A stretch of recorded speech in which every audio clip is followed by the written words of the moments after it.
Here is Chris with today's topic.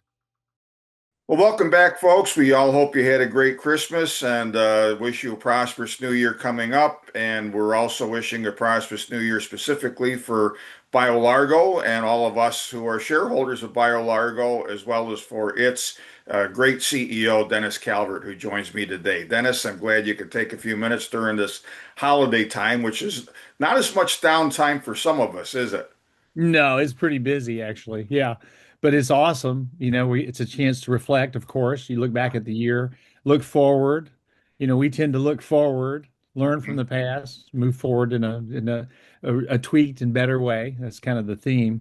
But this is a moment of I always say we're proud but not satisfied. I mean, right? So we've done a lot. We've advanced technologies, we've had some successes. It's great. I still think we're just like the pinky nail of potential is unleashed here. And so we see the fruit coming for 2026 in such a dramatic way that Well, it's a I nice think moment. you're, yeah, I agree. You've been through a lot of ups and downs. Sure. Things never happen as fast as you think they will. But I'll tell you, it's exciting as we look forward to Yeah. 2026 and some things that are on the table for you sooner rather than later. And in fact, the reason, folks, that I asked Dennis to take some time here in this week between Christmas and New Year's is that they have just ahead of this video put out a shareholder letter that kind of wraps things up, in somewhat general terms, but also teases a little bit, maybe we can say, as far as what you see ahead for the new year. And I said to Dennis, it'd be a good idea to expand on some of these things for people who want more details, not just a Cliff Notes version, which is kind of what the shareholder letter is, so you don't get too far Yeah. out ahead of too many forward-looking statements and things like that. Um, Well, it'd be too long. Yeah, Nobody, it'd be nobody too would long. read it. Is right. I mean, There's we so could talk. much. Yeah, Yeah. we could talk for hours on any of these things. So what we're going to do here, folks, try and do it in as succinct a manner as possible, but still give you a lot of meat, is go through all the different moving parts of BioLargo as we get ready to flip the calendar to 2026. But before we get into the specifics of BioLargo and its subsidiaries, Dennis, I want you to comment quickly on something that you were also part of recently that's very important.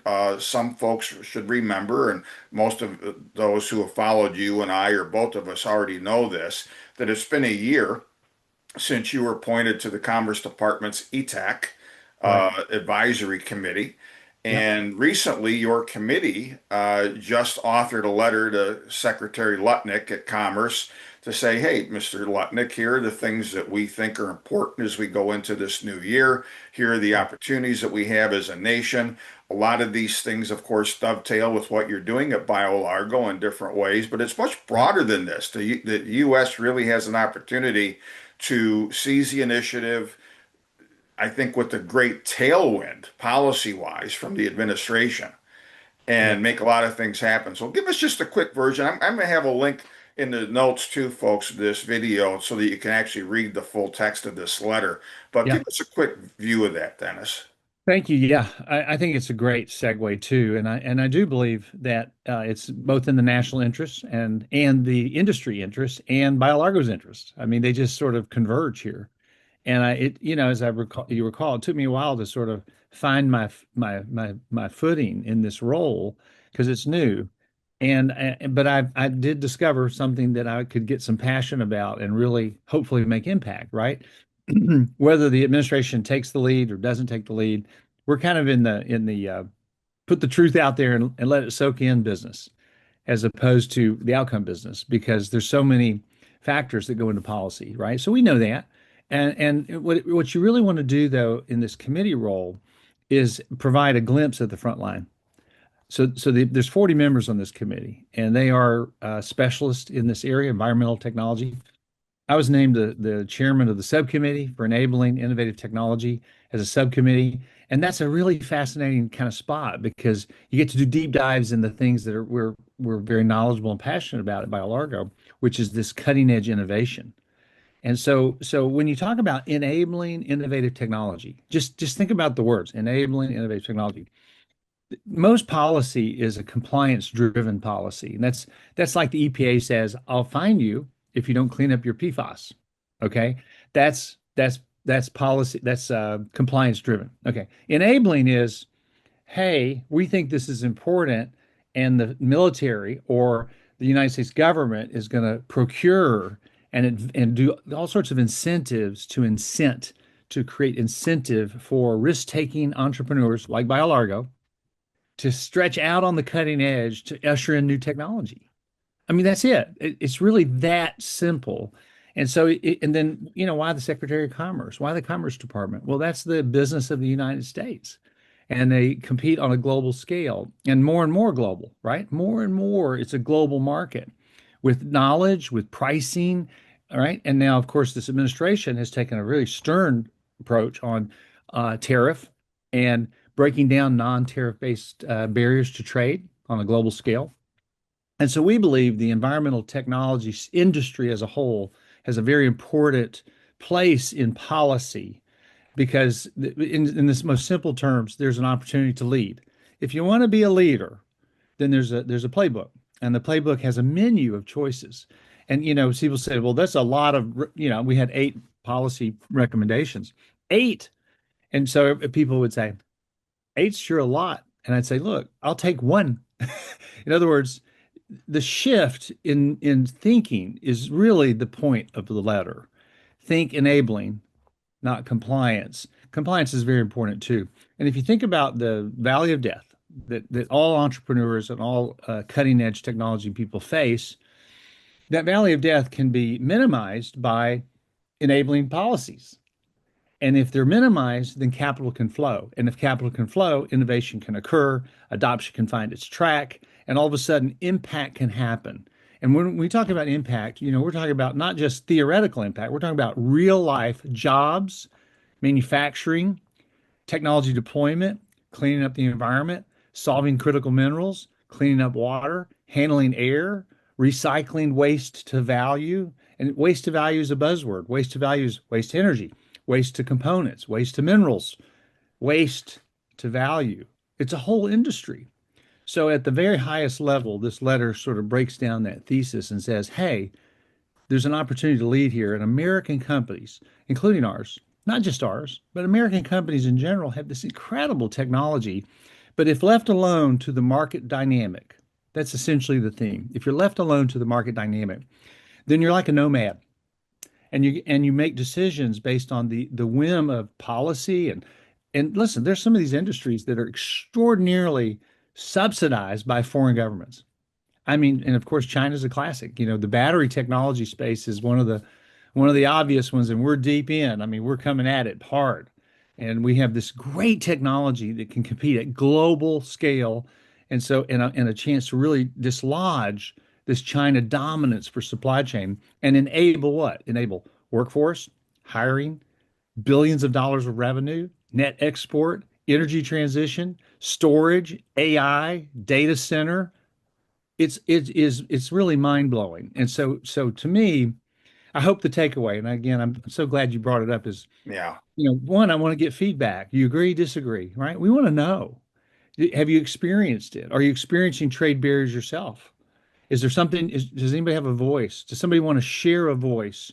I always say we just have what we have. We're here, this little committee trying to make impact, and we have a chance, right, to put the truth out for people to see. And that's what I Well, hope that letter accomplished. yeah, and Dennis, when you and I talked, as we regularly do after you put that letter out, one of the things that we stressed mutually was that part of the letter where you, and I'm paraphrasing, where you indicated to the secretary that we cannot leave this up just to the market. Right. This is something where I think there's been a lot more people in the recent past who have come to understand the way in which the global playing field has been tilted dramatically cost-wise in favor of China. China was set up as a first matter, I think a lot of people know or need to be reminded, is kind of a manufacturing outpost for Western, mostly U.S. companies in the first place. And now that's come back to bite us in the rear end. Big time. Big Big time. time. And so how do we extricate ourselves from this? It's not going to be easy. It's not going to be seamless. It's going to take a long time. Yeah. But one of the ways in which we will manage to do this is for the U.S. government, the U.S. administration presently, and they've shown signs of this already, to understand that we have to divorce ourselves from the quote global pricing that really means Chinese pricing that Right. has been set up for years to undercut everybody and drive out all competitors the world It over. is the China playbook. Oh It yeah, is and the the Trump playbook. administration already shows that they understand this, and not to get too far afield because we've got a lot to cover. But earlier this year, when the president's administration announced this deal with MP Materials, Mountain Pass, of course, in Right. California, to make sure that we start to reclaim some of our rare earth mining and downstream supply chains in the U.S. And Right. they did it at a price and guaranteed a price to MP, which at that time was roughly double the Wow. China influenced market price for these rare earth products. Why?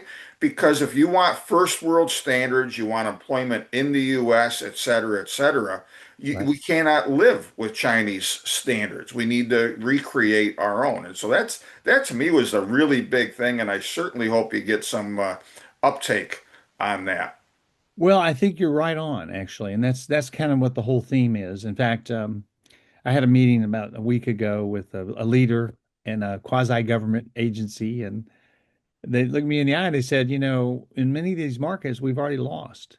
Yeah, And I sit there and that's right. I know what they're saying. They're saying, hey, it's the deal is done. The deal is done. The path is cut. You're now, and I say, well, we don't have to yield to that. And again, I always remind people, these are my opinions, not the opinions of the government. It's very important. I don't have the authority to speak on behalf of the U.S. government or the Secretary of Commerce or ETAC, really. As a member, I get to participate and voice my own opinion. But in this case, there's a chance to dislodge it, right, dislodge that foothold that's so strong and so difficult to break.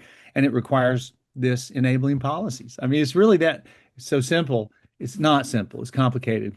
But from our perspective, we think globally, we think macro, and we ask ourselves, can we, as an enabling company, I mean, really, we're an enabling technology company. The entire business thesis of what we do is exactly in line with this vision of making change at a global scale for good, something good, right? And of course, you have to make some money, but you got to get scale. Battery tech is a classic for that.